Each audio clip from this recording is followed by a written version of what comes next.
Hi, everyone. It's Joanne JJ Lee coming live to you from actually Houston, Texas right now. I actually reside in Austin, but I've been in Houston, spending a lot of time with family, and also the rest of the panel here from all over the world, as you can see, from Canada to Australia. Anyway, we have a very special guest tonight. His name is Wlliam Rodriguez. He's going to share with you some amazing story of how he rose from hustling on the streets during his younger years to now becoming a successful internet marketer, making $1,600 a day income online.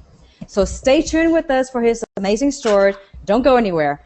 Before I pass the mic to Wlliam, I would like the rest of the panelists here, my amazing teammates and partners who are also powerful internet marketers, to quickly introduce themselves, their names, where they're from, and perhaps a little bit of themselves if they like.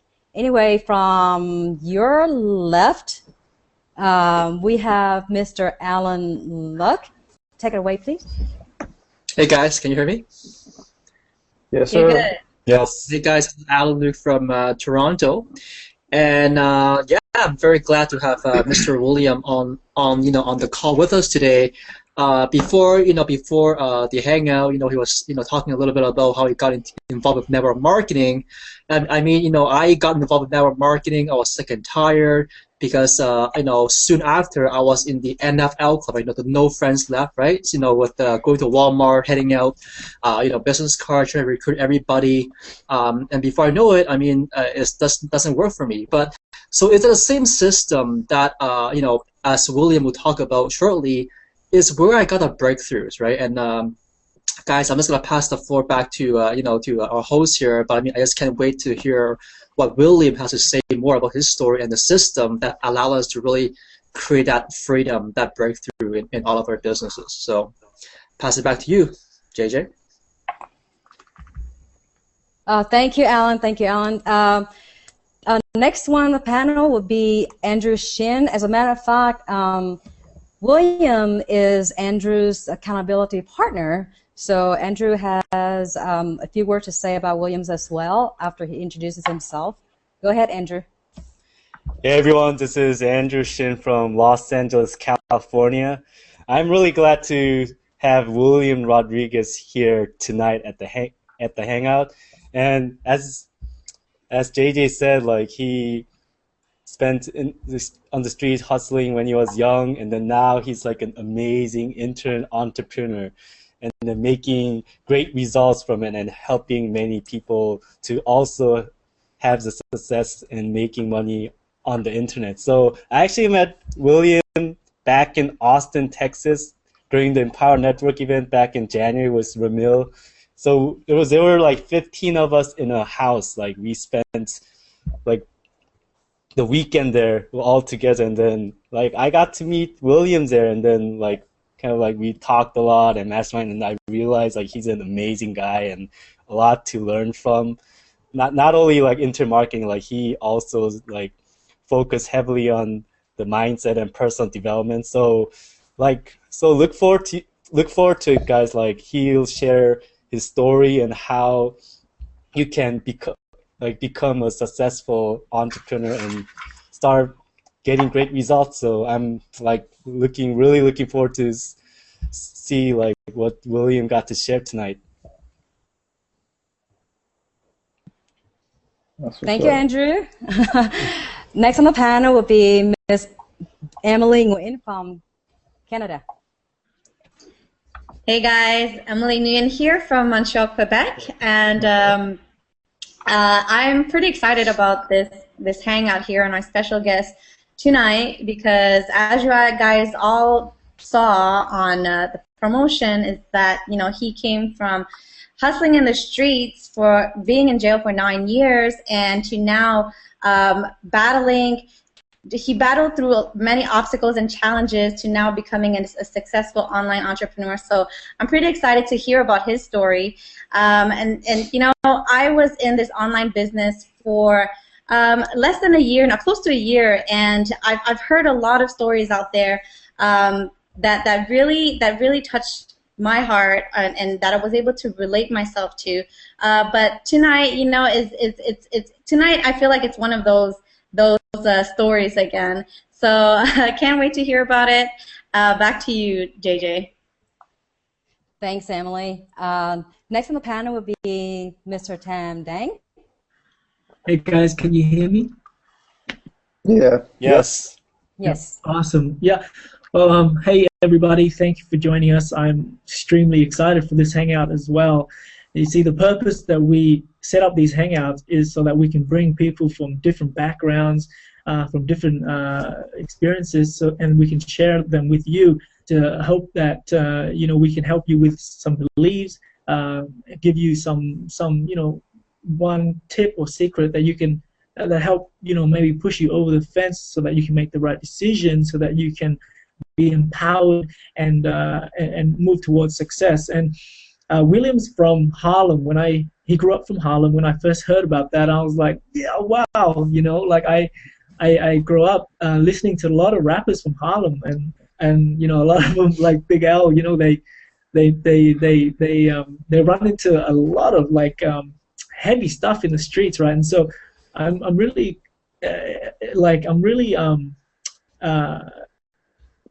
what's the word I'm looking for? But to know that Will sort of came from that background, and to not get caught in that kind of world, right?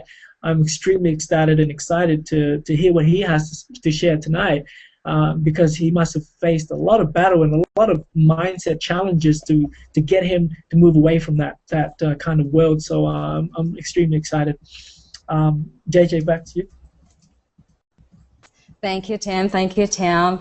Guys, just like what Em and Tim and other panelists have just mentioned, Wlliam Rodriguez has an amazing story to share with us tonight. He started out with a rough childhood, hustling on the streets, went to prison for 9 years, then struggling in traditional network marketing and traditional old school ways, you know, hustling out there at the supermarket, and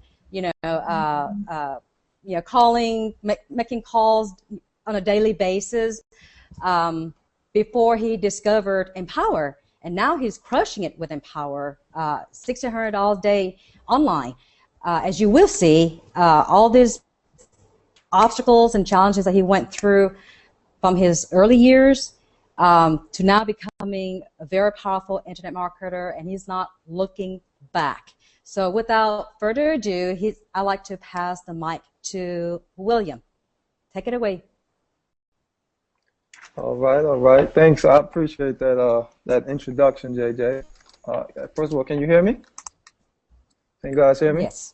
I'm good? All right, cool. Thanks. I appreciate that introduction. Again, I was actually just taking notes on what you were saying. But yeah, I'm happy to be here. As you can see, I was excited. I was one of the first people on the hangout when Andrew invited me. I think, what was that, last week sometime, Andrew? We was talking. Yeah, about a week ago. Yeah, when he invited me, man, I mean, I was jumping for joy. I ain't gonna lie, like, you know what I'm saying? Because I wanted to meet you guys. I had seen him. I told Andrew, I said, I saw you on the hangout, and and I said, man, that was pretty cool. You know, you got to share some value, and thing about me is, I you know, that's what I love. I love when, you know, sharing value. And now I didn't ask him could I be on the hangout, but he knows how much I love sharing value because of the time we spent at the house in Austin, Texas. And so, you know, he went ahead and invited me just purely off my excitement. And again, I appreciate that, Andrew. Yeah, no problem. I'm excited to see you tonight. Yeah. So yeah, that's basically you know, why I'm here, so I can share some value. And I mean, yeah, my story, these guys are definitely right on point about my story. I have come from you know, some pretty rough background. Not, you know, it's not. I mean, for me, I guess I could say it's not that bad, but obviously, you know, growing up with rough circumstances, like, you know, being raised by my grandmother, you know, both parents being out on the streets, being addicted to drugs and all that stuff, not having the proper guidance, you know, coming up in the streets, being around the wrong crowd, making the wrong decisions. You know, it could get crazy. You know what I'm saying? It could get crazy. So I definitely made a lot of poor choices coming up.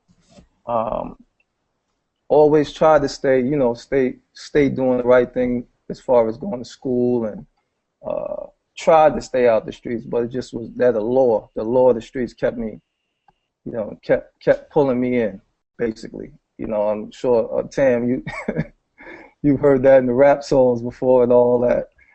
That's a very real that's a very real thing. You know, so when you that close up on it, you know what I mean, you that involved in it, it's hard to really get away from it.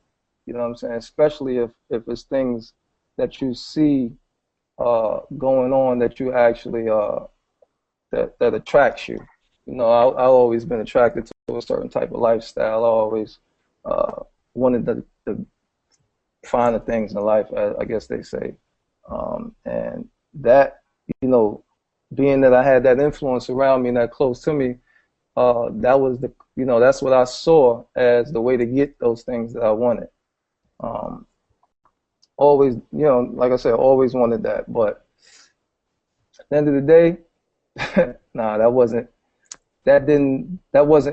worth it to try to get to try to accomplish my goals, because I basically always had big goals and big dreams. It's just that the way I went about accomplishing them was all wrong. It was all wrong.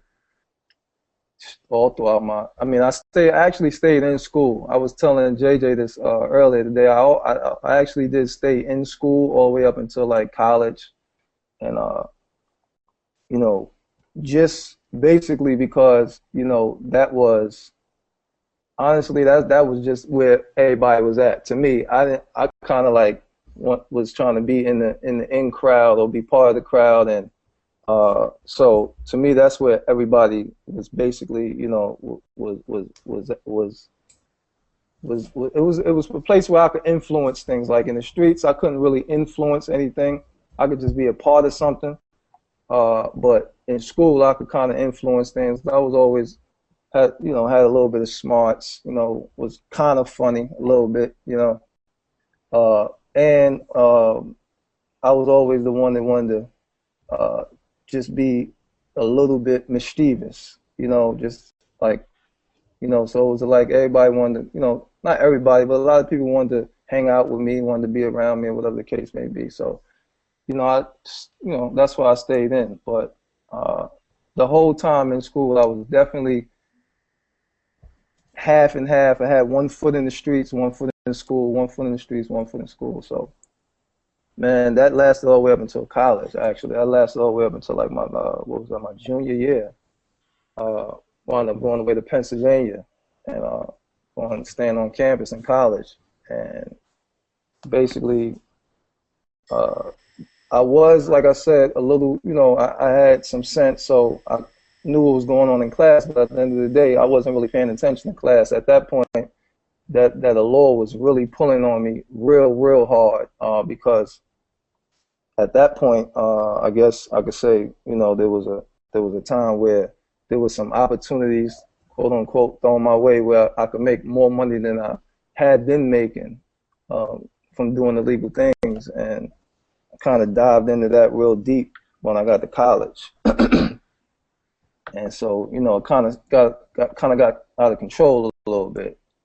And say by my junior year, that was when, you know, that's when I had the federal agency, or I guess the federal government, came to get me and things of that nature. And I had to, you know, I had to pay for my crimes. I had to pay for what I was doing. And, you know, at the end of the day, I honestly, I accepted that. You know what I'm saying? That wasn't really nothing that I could get around.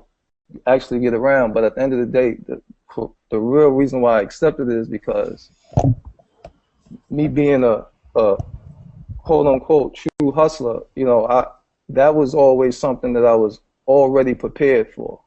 as crazy as that might sound, when you really doing certain things in the street, and when you really gotta make a decision, and you gotta really like how could I put it, devote yourself to this particular type of lifestyle, you gotta already be aware of the consequences. You know what I'm saying? Of the results that's gonna come. That's gonna come from the actions that you're taking. So I can't, always knew from just growing up, like I said, always being in the streets. Like I said, my parents they had me, I was running around the streets actually literally since I was like 7 years old, because I was running around with my mother and father. They was hustlers and they was addicted to drugs. So they had me running around with them. And so I was, like I said, exposed to all that. But I saw all their friends, I saw all my friends' parents and their friends. The statistics on that was always, look, yeah, this is cool for now, but at the end of the day, it's either going to wind up, you're either going to be locked up or you're going to be dead.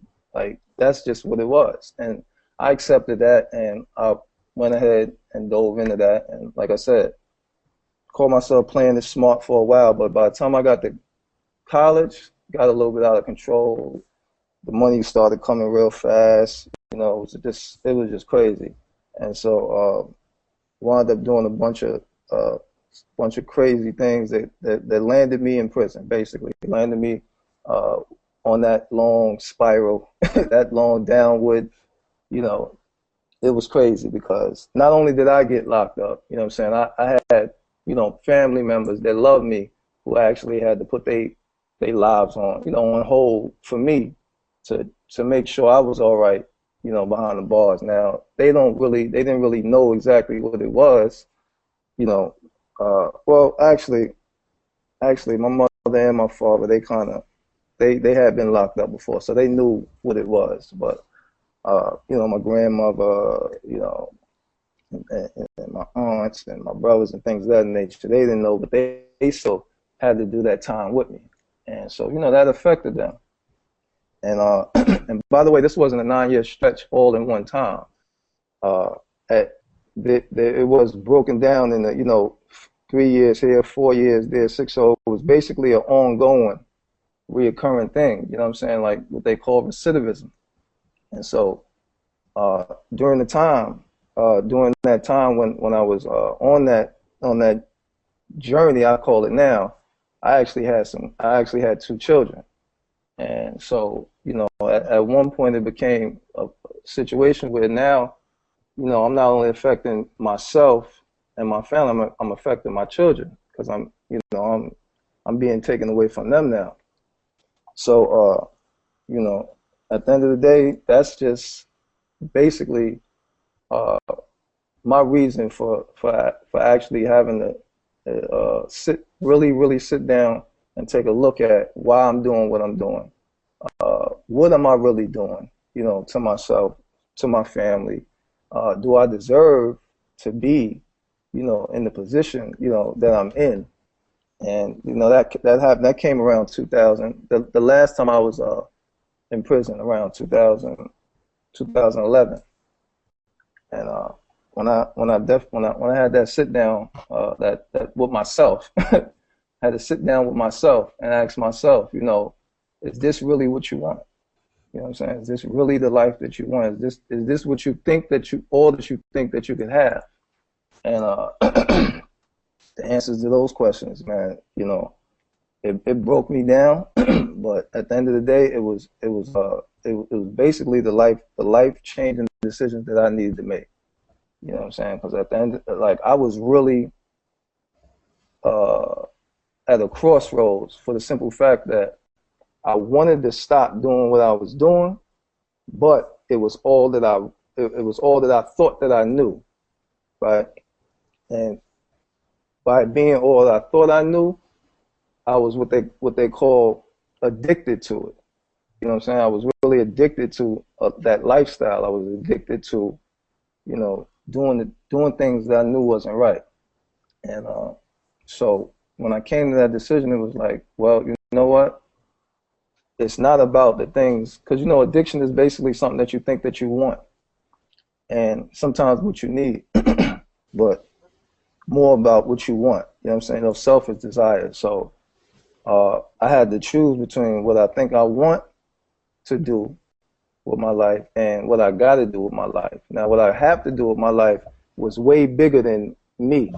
See, the things that I want was more selfish, was more what do I want, what does Will want. When I started to think about, you know, the things that I have to do in life was I had to be a father. You know what I'm saying? I had to be a son. I had to be, you know, certain things I had to do for other people.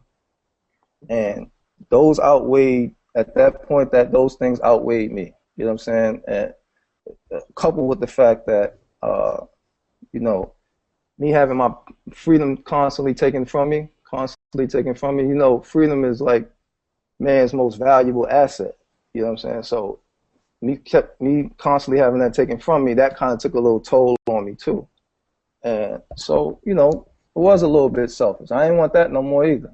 You know what I'm saying? So, you know, I made a decision in 2011. My fiance, I asked my fiance to come up on a visit, and I expressed to her what I wanted to do with my life, which was turn it around. You know what I'm saying? Which was to leave the life that I knew. I had to leave that completely. You know what I'm saying? And I didn't have to sit down with too many people. It was, you know what I'm saying? It was just me, and then I spoke with my fiance. She told me she believed in me. She told me she believed that could happen, you know. So we went ahead and you know, I came home. I was paroled to that to the home, and that was it. From there, it was just straight up whole new life. You know what I'm saying? Whole new life. Now that comes with a lot of, you know, it's a lot of things that you got to do that I found out as I was going through it, you know, in order for you to make that change, a lot of strength, a lot of resilience that you have to have, because me personally, like all I knew, like I said, all I knew was that life at one point. So for me to change, I had to really like remove myself from my whole environment. You know what I'm saying? I had to remove myself from most of my friends, most of the people that I knew, most of the things that I knew, right? And kind of like seclude myself until I was able to actually show the strength that I needed to show. Because as long as you hang, you know what they say, you're a direct reflection of the 5 people that you hang around most. So, you know, as long as I'm hanging around, and honestly, I tried that too. You know, at one point when I you know, my life had been like an up and down roller coaster. You know, sometimes I would come home and I would say, all right, I'm chilling. I'm not going to do nothing no more. I'm not going to be in that life. But I would still be hanging around certain people, right? I would still have these associates in my circle. So that would be it was detrimental to me, to me actually moving on. So when I made that final decision, I actually removed myself from everything, and wound up, you know, just going on this journey and going and searching for, you know, a way, basically a way. Now, the way that I was thinking, well, I was always entrepreneur, like at heart. Every judge that ever sentenced me, they all said the same thing. They all said, look, you'd be a hell of an entrepreneur if you just pick the right things to do business with, right? So, you know, I knew what I was worth. Nobody ever doubted that. It's just that I just didn't know certain things, and so now I had to be. I was like a baby. You know, I had to really like grow. I had to learn. I had to, you know, just experience all new things, and I actually, you know, I understand the concept of having to crawl before you walk as well. So when I came home in 2011, I actually tried to get, you know, employment. I tried to get a job, which you got to try to do anyway, because, you know, you want to be a productive member of society. I had certain agencies watching me to make sure that I was integrating with society correctly in their terms, from what they feel is a correct integration, or reintegration. So, you know, that went, you know, I had to appease them. So, you know, they either wanted me to get a job or go back to school, one of the two. Now, I say about maybe about 5, 6 months. They give you a little window, sometimes 6 months. About 5, 6 months went by looking for a job, couldn't get a job. You know, couldn't find anybody that wanted to actually give me a chance, right? To give me a shot, a second shot. And so, in order for me to not get put back in prison for not finding a job, I actually went back to school, started taking some classes. So that was cool. That was what saved me from that. But the fact of the matter was, I still couldn't I couldn't actually earn an income. It was just difficult. I can't say I couldn't. It was difficult to find employment. So I basically had to come to another decision. Well, I'm going to have to create my own income, right? Now, only way I really knew how to create my own income was the things that I was used to doing. And I knew I couldn't do that again.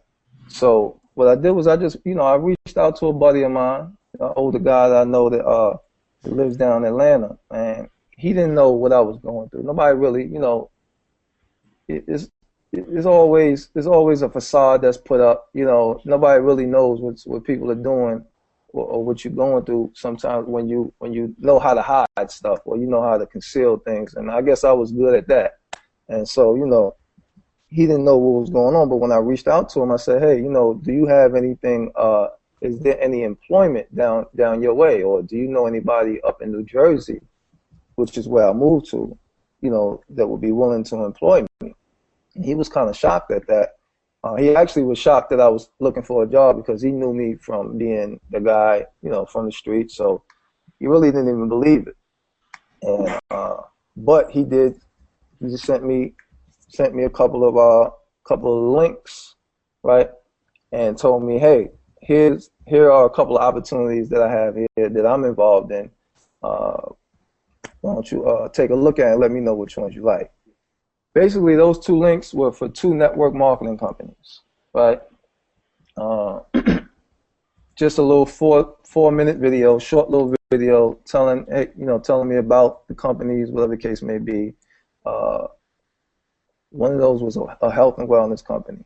I told them I liked what I saw, and the rest is, you know, probably what y'all already know. Y'all probably all been in this situation. The next thing was a home meeting. Went to a home meeting, saw the presentation. I said, I can do this. I'm going to be rich, right? So that's how that went down. Got involved in that. But the only thing about that was, first and foremost, the guys who brought me in, or the one individual that brought me in, he wound up leaving. He wound up leaving the company shortly after he brought me in, went to another deal. He was deal hopping, which I didn't know nothing about at the time. I thought it was something, you know, he was telling me, yo, you know, this program here, it's not paying us right, this, that, and the third. I guess all the stuff they say before they hop. And I was like, listen, brother, I just got here. I don't know what you doing, what you up to over there, but I'm staying right here. I don't know nothing about this. I'm not going to jump into something else I don't know nothing about. Let me try to figure this out, right? And so he respected that. He still left. I was left to really fend for myself.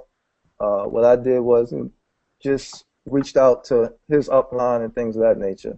Wound up getting with this guy. Now, this guy wound up being an excellent personal development coach, and actually a successful network marketer. However, he was teaching methods of network marketing that were pretty much old school, you know. Now, I didn't know they was old school at the time. I just thought they was something different. You know, this whole thing was something different. Network marketing, it was exciting to me, but it was different. And then I said, all right, it's going to take some work, but I'll do it. Things he was teaching was basically three-way calls, home meetings, you know, the rigmarole, you know, the same old stuff that he was doing. Now, he'd been in network marketing for 20 years, so that's what got him his money, and he felt that that's what would duplicate first and foremost, and he felt that that was the most effective, and so that's what he taught, and that's what I went with, and that's what didn't work for me for a while, right? So but I tried. I kept on, but it just was something pulling at me, something burning inside of me, saying, "Look, it's got to be a better way than this." You know what I'm saying? The whole time I got involved maybe probably December 2011. Maybe I don't even know, up until August 2012. I was going on with that. I was doing what I had to do. I was peaking, passing, home meetings, everything. It just wasn't working out like they said it would work out. They definitely always did say, though, it would take years, 2 to 5 years, or 5 to 10 years, something like that, just years. And just stick with it, and you'll be you'll get what you want out of this. And so that was cool, but again, like I said, I wanted to do it better. I wanted to do it more efficient, and went looking online. I actually just went looking online. Wasn't told about going online or anything like that. Just went looking online. Now, the first thing I found online was the opportunity to buy leads. Now, mind you, I'm actually looking by myself. Everybody else that's on the team, that's in the upline, they still doing the same thing. They're not really trying to venture out on doing anything else. So I wind up buying leads. Now, the leads that I bought aren't the leads that I get nowadays. The leads were people's phone numbers, who they consider quote unquote red hot leads, people who put their information in something and then came, and was waiting for somebody to call. So I wound up calling those leads, facing the same rejection like my man Alan said when he said I was in the NFL club. I had ran through all my friends already, so that was a wrap. I couldn't call them no more, so I said, all right, I'm going to call these people. But I got the same rejection from them as I got from my friends and family, which I kind of figured. I thought they was just rejecting me because they didn't believe that I was doing the right thing. They didn't believe that I was doing something legal. They actually thought that I was trying to pull one over on them. When I told them I'm not doing what I used to do, I'm doing the right thing now. It was so much psychology behind that I thought was going on, but that I thought it was just my friends and family. But I soon found out that, you're going to go through rejection, with basically with whatever you do. And so that was a hard time. I was going through that. But still looking. Then I got involved with when I found Magnetic Sponsoring book online. Got that, read that ebook, was first introduced to attraction marketing, and that sounded good. It looked good. I liked it, but I put the book on the shelf. Probably like mostly a lot of people that do come across information a lot. They see it, like it, but they still put it down for some reason. That's what I did. That went on for about maybe 2 or 3 months, and that's when I came across Empower Network. Now I was struggling all that time. Like I said, with the leads, I was struggling with the trying to friends and family, struggling, supermarkets trying to pick people, gas stations, struggling. Got involved with Empower Network. Well, basically, before I go into getting involved with them, I was actually just still looking, still searching, still hungry, and came across a capture page. Bottom line, was on the internet one night, 3 in the morning, just came across a capture page. It looked like something that it piqued my interest, right? Put my email address in there, clicked the button, right? To see, they said they was going to send me a video in my email. They said I was going to see a video on the next page, kind of like probably what all you guys saw, or if you watching this hangout, probably how you got on somebody's list. Well, that's what I did. I don't know the person whose list I got on, but the video that I saw, I liked what I saw. Right? It hit home. It did something to me, like inside, saying, well, okay, this is what I need to be doing. Uh, that was August, like I said, August 2012. September was that first event in not Austin, Texas, San Diego. San Diego. And yeah, San Diego. And they was talking about it. They were saying, you got to get out to this event. You got to get out to this event. I was brand new, but I decided to go out to the event. I had never been, had I been to an, no, I had actually, I'd been to events. I had been to an event with the company, the network modeling company I was in. So I said, okay, if there's anything like, you know, the events that I've been to, or the event that I had been to, you know, I'm gonna meet some people, you know, it's gonna be cool. I'm gonna find out things that I need to find out. Because at that point, I didn't really know what was going on. All I knew was this was internet marketing. It was different from regular traditional network marketing, and it was better. You know, Dave and Dave was breaking it down, the numbers and how it works, and you know how you get your message in front of people that are actually looking for it, as opposed to you chasing people down. And so I said, well, let me get down there and find out for myself and get in front of some people and speak with some people about this. And that's what I did. And that was my breakthrough. You know what I'm saying? That was what made me feel like the decision that I made was the right decision. Right? I was able to get around these people who empowered each other. I was able to get around all entrepreneurs who was all thinking alike, all on a mission to better themselves, on a mission to freedom. And what better mission for me to align myself with but a mission for freedom, right? Now I'm looking to keep my freedom, right? Literally, right? But I'm around people who's looking to get a hold of freedom from different things, from people from all backgrounds, all walks of life, down there looking for the same thing, right? And that's when I said, I'm here, so I can do this. It's not going to be as tough as it's been, because it was rough. It was rough. You know, you're not getting no results. You sometimes you're thinking, man, is it worth it? You know, and then on top of that, with the mind, with always in the back of your mind, you're saying, I can actually get the things I want, right? I can go get them. Obviously, they won't last long. The longevity won't be there. But when your back is up against the wall, you come to a decision and you say, well, do I want to be here, right? And my back was up against the wall quite a few times, you know, from, you know, bills coming in, you know, things got to be paid for, children, family, fiance, like, it's, you know, a lot of things have to be done, and it takes money to do these things.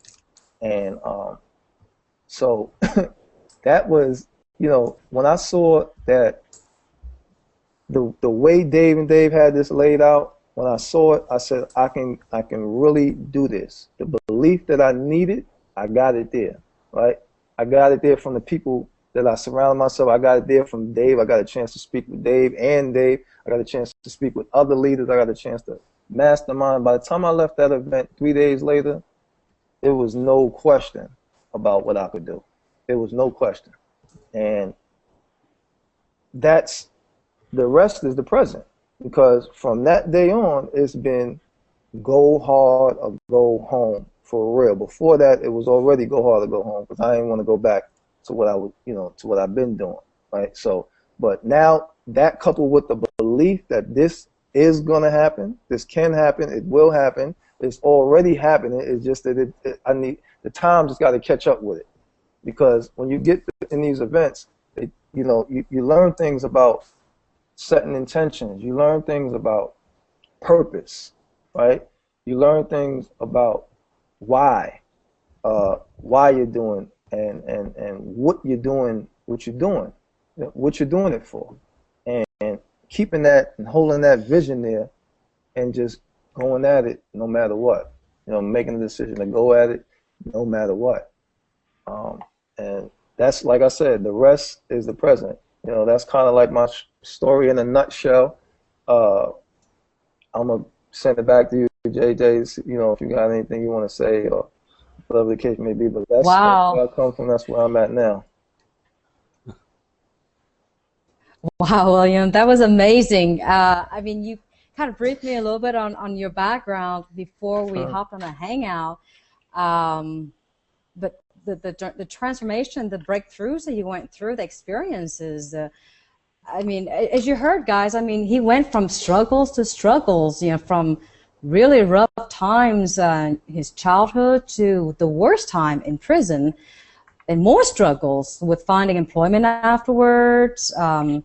Then when he finally, made it the intention, to have a better life for himself and his family, um, he turned to, the network marketing when he was introduced to, and it was an old school style, chasing people down, network marketing. So he encountered more struggles with, home meetings, making three-way calls, but he still persisted. And then everything happens for a reason, right, William? You found Empower, just Man. boom, out of nowhere. And when you, I've heard a saying somewhere where it says, you appreciate the good things in life when you've been through the bad things, if that makes sense. I don't know if I really said that right, but you have to go through the pain, the struggles, the worst times in life. So when you see something, you know right away, this is it, So his breakthrough, his mindset just shifted, and I can tell you the same, how Empower has truly shifted my mindset after our live event in Chicago. So here I am with these amazing marketers, like William said, my belief level just went through the roof, and but anyway, so thank you so much, William, for that. Just want to go through real quick the panel here. Alan, starting with Alan, do you have any questions or anything to share with William? Well, first of all, I just want to say, thank you for telling your story. And I think, just looking at you, I think one thing, I already know you're successful because, you're a person that never gives up, right?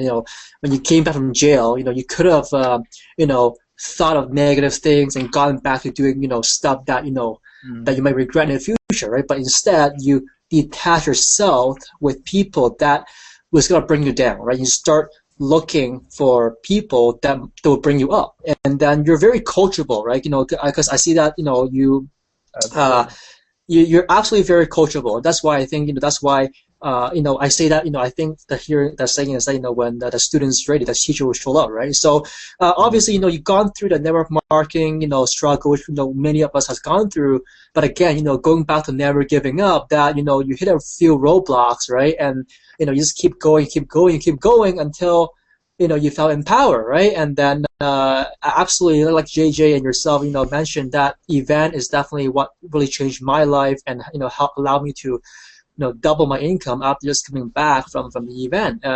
I think one question that I might, want to, to ask you is, so the moment you found Empower, obviously, like many of us are instructed to do, you would go through the 8 core steps, blog daily, tell others, right, and then things like that. So, so I guess, when did you start really seeing, breakthroughs? Like is it obvious, is it after the event or before the event? Like were you still seeing some minor struggles, after you joined, because of the previous experiences, you encounter, like the network marketing, chasing friends and family, or do you, do you came in instantly saw a result after going through the steps? Well,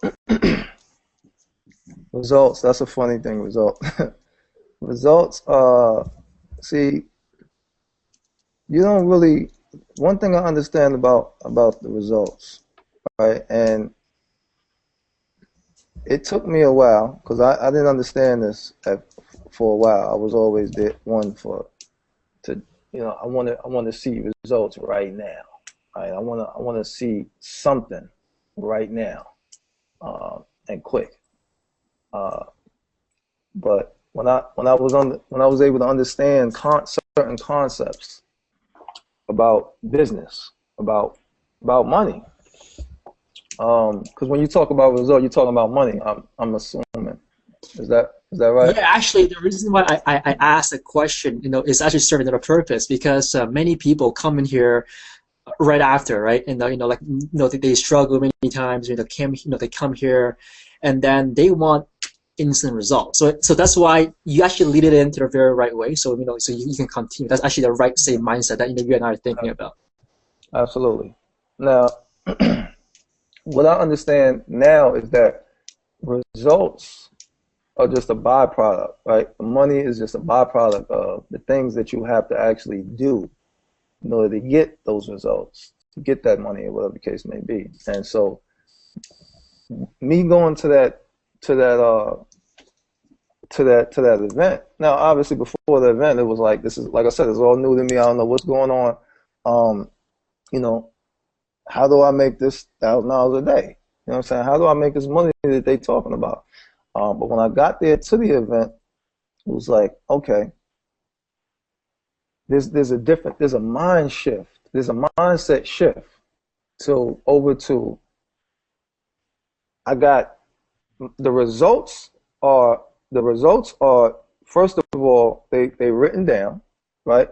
The results that I want, they written down. The results are, they transformed into what's something called a burning desire, right? Because that's basically what you want, what your results are. The results that you want is something that you want real bad. It's a burning desire, like like Napoleon Hill spoke about in the book Think and Grow Rich, right? Burning desire. Now that's solidified. That's down on paper. And now what happens is, for me, the mindset shift that I got from that event was, as long as that's down there on the paper, right? As long as it's a strong belief within you that you're going to achieve that result, right? And you remain coachable, right? Keep the work. Well, basically, put it like the leaders say, take massive action, right? Like this team is taking massive action, right? As long as you do those two things, those results are gonna come, right? No, they didn't come as soon as I got home from the event, that next day. But what I did know was they're coming, right? I had the strong enough belief to keep me going until I got my results. See, a lot of people don't get the results, never get those results because they stop before they get them, right? They give up right before those results come, right? Because what? Because they think that they're supposed to have them at a certain point in their business, in their life, but they overlooking the steps to get to the results. So that's what I had to understand for me to even get the results I got. So the answer to your question is no, I didn't see results immediately as soon as I got back home from the event. But those results are coming through. The fruits of my labor are coming, shining right now, right? They're coming through now from the work that I put in back then. Awesome. Yeah, that totally answered my question. For sure. I just want to demonstrate to the new people that, there's no overnight success. You have to work. You have to work on it. Like Wlliam said, yes, belief make you stronger in your belief system. Writing it down, but you have to start doing something to solidify that belief and actually execute and manifest that dreams you want. Right? You have to do something about it. You just can talk about it. You have to do something about it. So pass it back to you, JJ. Thank you. Thank you. That was a great question. As a matter of fact, I brought up, I guess you can call acronym that I had a while back, and I want to bring it back into this this hangout. When I used to say I want to raise my bar, and I say, okay, what bar? Well, bar to me stands for belief, action, and result. So when I raise my belief, I will raise and take massive action, raise my action, then I will raise my result. So I always try to keep that in mind, BAR, B-A-R, when I raise my bar. Anyway, So I just want to share that. Next on the panel, Andrew, do you have any questions or any thoughts you'd like to share? Yeah. Hey, Cool. Will, like, thanks for sharing an awesome story tonight. Like, I didn't know, like, that deep side of the story, like, from the past. And then, yeah, I knew for you for over 4 months, and it's really great to have you as a accounting partner and a friend. And, like, everyone, like, if it wasn't for the live event, like, I wouldn't have met William. So, once again, that's how important attending to live event is.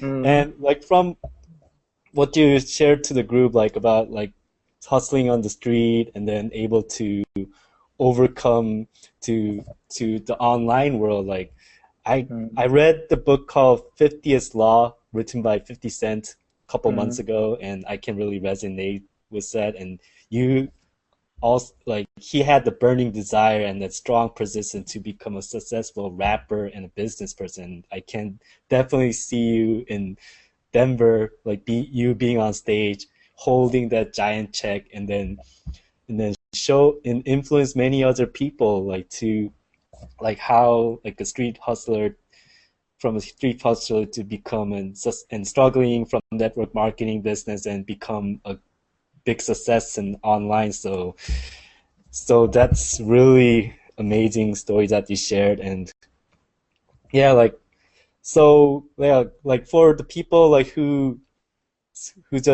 watching this live hangout and who's interested to get started with Empower, like what do you what can you share, like, to like what your daily activity is to stay focused and to able to have the desire to like bring the success that you see right now that you're working on?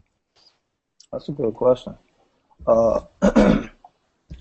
daily activities. Well, for somebody who's I guess not watching, I mean, they probably wouldn't understand what I mean, who's watching this, who's not in power, wouldn't understand when I say the 8 core steps, right?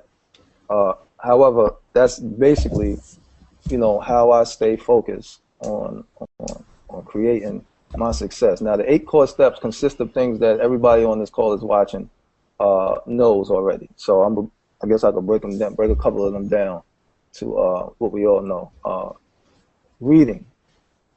Reading something every single day, right? For at least a half hour every single day. Yes, Saturday and Sunday too. Like every single day, reading something, something uplifting, something empowering, something from someone who's successful, like that book you just mentioned. That's an excellent book, by the way. I'm listening to that audio book now, The 50th Law. That's an excellent book. But I mean, anything you could get your hands on.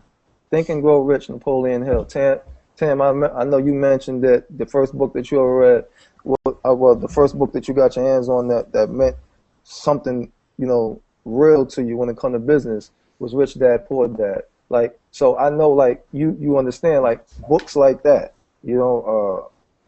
any John Maxwell book on leadership, like any How to Win Friends and Influence People. Anything with some substance from someone who's successful, who could tell you, what they've been through and how they got what they got. 30 minutes a day of that, bottom line. Can't skip that. Then audio, listening to audio every day. Now, just so happened Empower Network got the best audio you could possibly be listening to, because it's coming from the people who actually are doing the things that we want to do. So they speaking life into us. They speaking life. They speak life, and you want to be able to listen to that. You want to be able to hear that.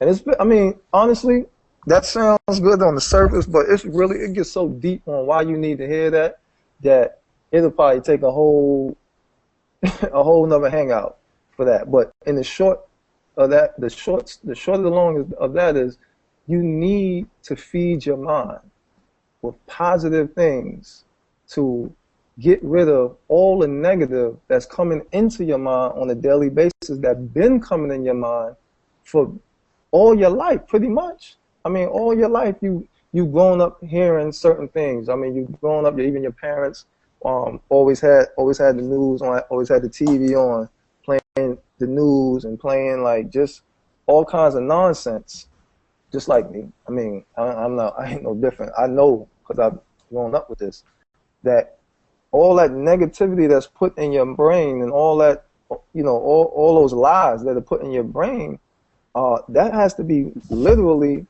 flushed out. Like, and the only way for you to flush that out is to put other things in there that contradict that. And so that's why audio is important. You know, that, and it's funny, I don't remember who, Lawrence, Andrew, you might remember who said this, but one of the leaders was talking about how, you know, your brain can't even associate, it can't even tell the difference. Oh, it was Shakir. Your brain can't even tell the difference from when you listening to an audio or somebody speaking to you, speaking life, and telling you the things that they went through, telling you that they believe in you, telling you what you need to do to get what you need. Your brain can't tell the difference whether you listening to that audio on your headphones or you actually hanging out with this person, right? So it's like you really getting knowledge from a person or somebody as long as you're listening to an audio. So that's another thing that keeps me focused. Anybody that know me know I'm always playing audios in my car. Anytime I'm driving, I don't watch the news no more. I don't hardly watch TV at all. You know, I mean, that. I know that's again. It goes back to what do I gotta do? Like, it's not what things that I want to do anymore. What are the things that I gotta do? Now, these 8 core commitments, they lay out the things that I got to do. I gotta do this, right? So those are just basically 2 of the main core commitments that I do every day, besides blogging daily, besides marketing, besides, you know, all the other 8 things. But I believe those are the 2 most important things. It's reading, and listening to audio. And you're absolutely right, William. And you've got to have that positive, that right mindset, you know, for any kind of business, for anything, even personal, in your personal life. Did William answer your question, Andrew? Yeah, definitely. Yeah. Okay, great. Cool. Am, do you have questions or any thing to share with William? Yeah, well, thank you so much, William, for sharing your story and your background. You know, you touched on a lot of points here that I'm probably not going to cover. I'll try to cover everything because it's going to take like the whole hangout. But there was one thing that you said. You said here that you removed yourself, you know, from your environment, and you know, because I was associated with people who were who were hustling on the streets as well, and who, you know, it's a lifestyle that it's not easy to get out of, especially when you have the right connection, when you start making money easily online and on the streets, right? When you know that money comes in easily. So how were you able, you know, you came out of jail, how were you able to kind of like unplug yourself from that lifestyle, from that matrix, without having to feel, you know, guilty, or when you went down, when you fell upon challenges or obstacles, how were you able to, you know, push that away without thinking to yourself, well, you know, I can just always go back and hustle again because I know how easily I can get that money. I know how easily, you know, I can make so much and so much within a day, for example. I'm not sure if my question was clear here, but do you understand what I mean, William? You basically want to know how did I remove myself from that lifestyle? Exactly. So, you know, I mean, were you able to just completely remove yourself, or you really had to take one step at a time to remove yourself from that lifestyle? Because I imagine you still had, you know, your friends, your environment that were there. I mean, people that you grew up with in the streets. So, you know, were you able to just totally unplug yourself from that environment, or did it take you time to get there? And if it did take you time, like, how did you manage to pull that through? Yeah, it took me almost 30 years to pull away from that. Like, no, but really, when I made that decision in 2011, honestly, it wasn't hard. It wasn't hard, you know, because that was just a catapult for me to pay attention to the opportunities for me to do it. You know, before that, I didn't make a decision to remove myself. I was still half in, half out, like I've always been all my life. Like I said, I was in school and hustling. Then, quote unquote, said I wanted to stop. I was still, I was slow. I called myself, all right, I'm not going to make as much money. So that's my way of not hustling no more, or, you know, not being in the streets. I'm just going to limit the amount of money I make, right? But I'm still hanging with the same people. You know, that came from lack of a decision, right? I didn't make that decision. Once I made it, it was nothing, because now all the opportunities for me to do it came, and all I had to do was take them. You know what I'm saying? That's all I had to do was take them. I had to remove myself from that whole. All right, you know, it's a quote that really resonated with me, that kind of helped me out too. The quote goes, it says, if you can't change your friends, then you got to change your friends, right? Now, that, before I heard that quote, I didn't even understand, you know, what that meant. I thought, you know, I could still be, like I said, hang out with my friends and still try to, you know, do something different, right? And the whole time, what I noticed was, when I did get a little bit serious about it, or thought I was serious about it, my attempts, the reason why I was saying I wanted to stay around my friends was, okay, I'm a blend, you know, I'm a be, what do you call, I can't say blend in, but basically I'm gonna try to get them to see what I'm doing and do what I'm doing, right? I'm gonna try to get them to stop what they doing and do what I'm doing. Stop hustling and chase your real dreams, find out what your real goals and your real dreams are, your real purpose, your real vision is, and chase that instead. Because we all know in the streets, a lot of people ain't gonna admit it, but they know they chasing a ghost. You know what I'm saying? They chasing something that's false. Just like with, you know, somebody who's actually working a regular job, right? Who doesn't like the job that they work at, right? They chasing a ghost. They never gonna get anywhere but where they at. They never gonna get to another level. Right? So basically that's what it was. They, you know, they out there chasing this ghost, and I'm out, and here I am talking about, hey, why don't you come over here and chase this ghost, right? But at the end of the day, the ghost they chasing is producing something for them. It's producing those fake, false results. So they're not trying to hear that. You know what I'm saying? They're not, and I didn't understand it for a while, but when it was all said and done, when that quote came my way, again, like I said, things come in your way, opportunity, like my man Alan said, when the teacher is ready, when the student is ready, the teacher will appear, right? Somebody gave me that quote because they saw my struggle. They saw me, you know, trying to always change, tell my friends to do this, do that, you know, differently from what they're doing. And, you know, when the person tells, look, if you can't change your friends, change your friends.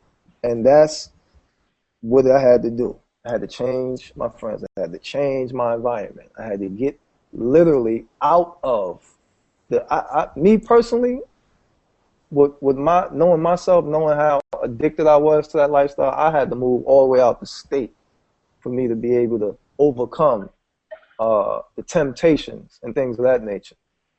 I had to get totally out of my comfort zone, totally out of my neighborhood, totally out of everything I knew, everybody, all that. I had to go.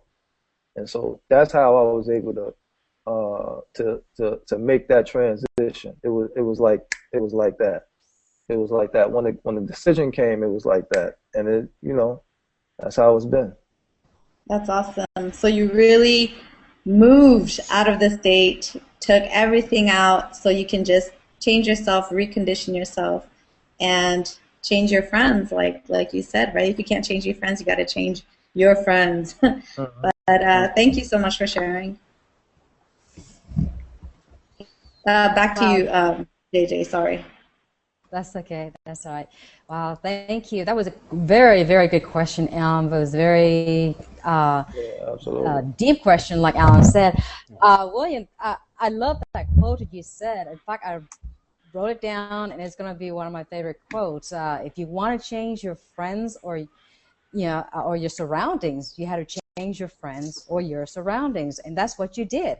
Either remove the negativity from your life, or remove yourself from the environment.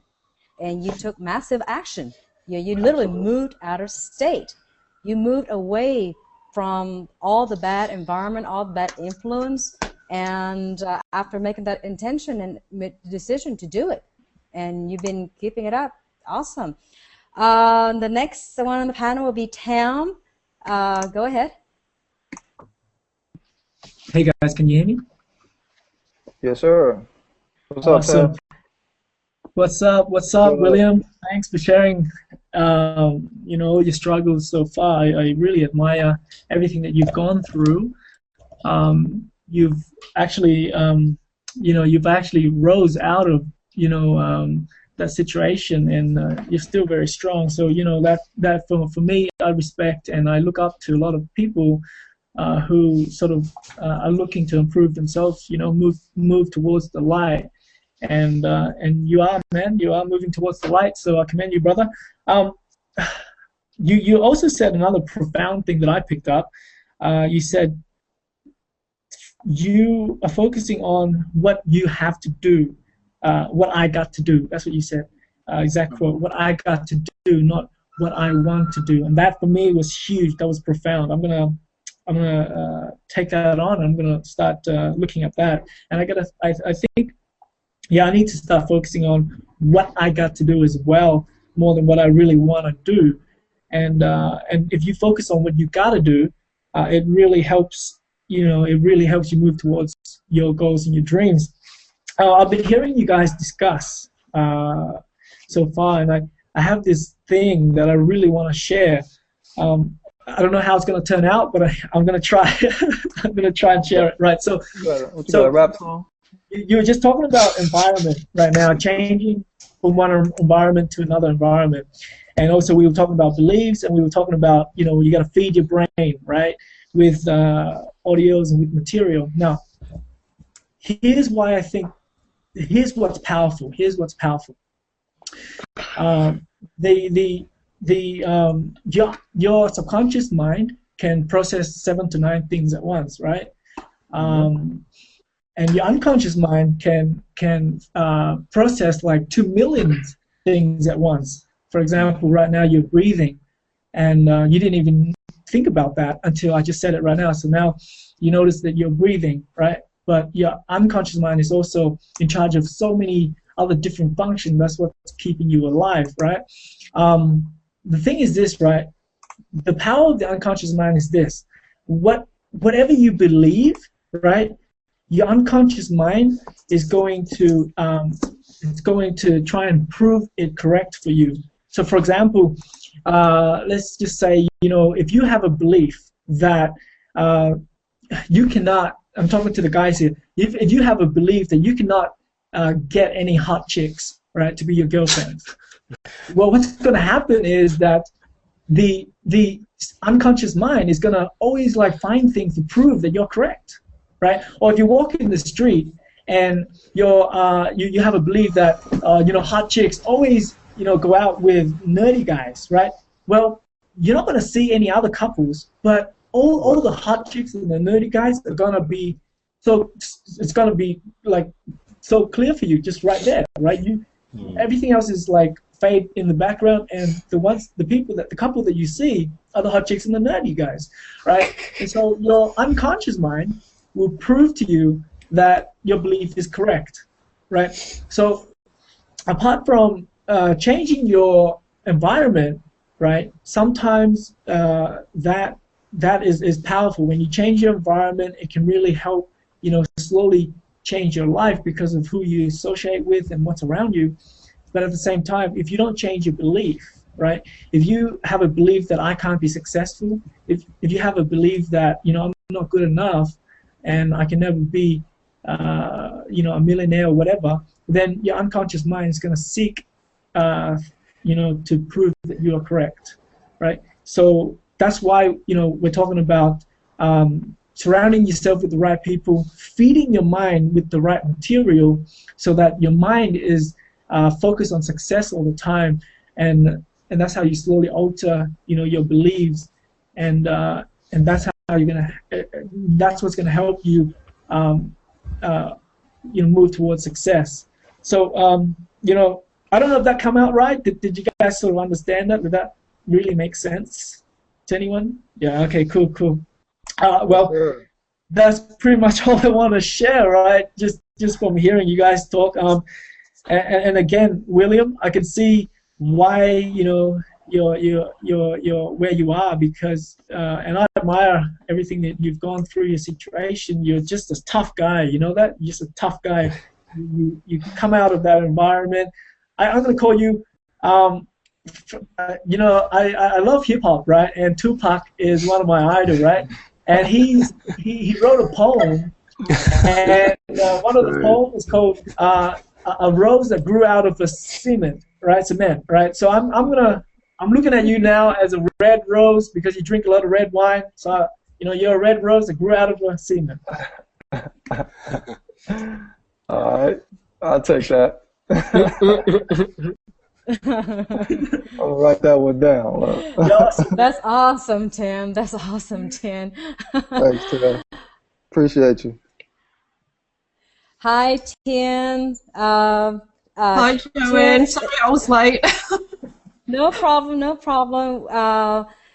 Tim is also from Australia. Tam's neighbor, actually. Hi. And we didn't get to introduce, or she didn't get to introduce herself. Go ahead, introduce yourself. And you have any questions or anything to share with Wlliam? Feel free to do so, Tian. Thank you. Hi, Wlliam. I'm from Melbourne, Australia, so not far from where Tam is, well, a couple of states away, but yeah. Thank you for sharing that incredible story. I'm sorry I missed the start of it. But I just wanted to, I guess, touch on how important it is for anyone listening to this, how important it is to make a decision. Sitting on the fence, and if you could elaborate on it as well, how sitting on the fence doesn't get you anywhere. You want better, but you're not willing to make the decision or take the actions that you need to get you where you want. For anyone who's sitting here watching this and thinking, I want to do it, but I don't want to do it. I don't want to make the commitment to do it. And how, for you, making a decision changed your life from going from where you were to where you are now. Oh wow, that's a good point. When I say that, I say just get in and just come in and just get this info. You know what I'm saying? Because basically, a lot of times when you're not getting the things that you want in life, it is based around a couple of simple truths. But one of those truths it's just some things that you just don't know. I mean, bottom line, it's just some things that you just don't know, right? Then it's a matter of finding out those things that you know. Now you got to figure out where you're going to be able to get this information that you don't have. The first step to that is knowing that there's some things that you just don't know, right? So when I hear people being about hesitation and speak about that, my whole thing is just get in. Just get in, get this information, let this information change your life. Get around some people who, even if you don't believe in yourself, even if you don't believe that you could do what I can do, or you can do what Tam could do, or Andrew, or anybody on this panel, or any of the top leaders, get around us and let us lift you up, right? Let us get that belief level to where it's supposed to be, where it need to be. I mean, that's what happened to me. You know what I'm saying? That's what happened to probably everybody that's on it. I don't know everybody's personal story, but you know, I've heard enough stories with enough people that I've met. Like I know Andrew, you know, I know that that's a big deal. That's a big deal. You just don't know what you don't know until you get around sometimes the right environment, the right people. Like I had to get away and get around in a whole new environment to start the process. It's about starting. You know, it's really about starting, making the decision, taking the action, and getting around some new info and some new people. That's what I said. Awesome. Thank you. Yeah. Thank you, Wlliam. Thank you, Wlliam. Well, folks, you probably came here to the hangout expecting to hear the techniques on how to make $1,600 a day income like Wlliam has. Those techniques are actually provided with our team's training. What we talked about tonight is even deeper than that. It's the belief, the mindset, the persistence, the tenacity, the passion. These are things that really, really set up the path to your success, folks. Your goals or whatever you want to achieve in life. It's all about mindset. Absolutely. You have to really be on the inside. I know all this sounds kind of, probably foreign to most of you out there who are new to this, but you really have to be on the inside to really feel and understand what we've been talking about and what all these amazing folks have been sharing. So folks, really for only $25, I mean, you owe it to yourself. You owe it to your family to get in and check this out, to see lives have been changed and transformed like ours here, and thousands of others, hundreds of thousands actually. We have over 120,000 team members, worldwide. And so get back with the person who brought you here. Click on the link below now and join our team. Join this amazing community and this life-changing movement. Before I close out this hangout, any final words or thoughts from anyone?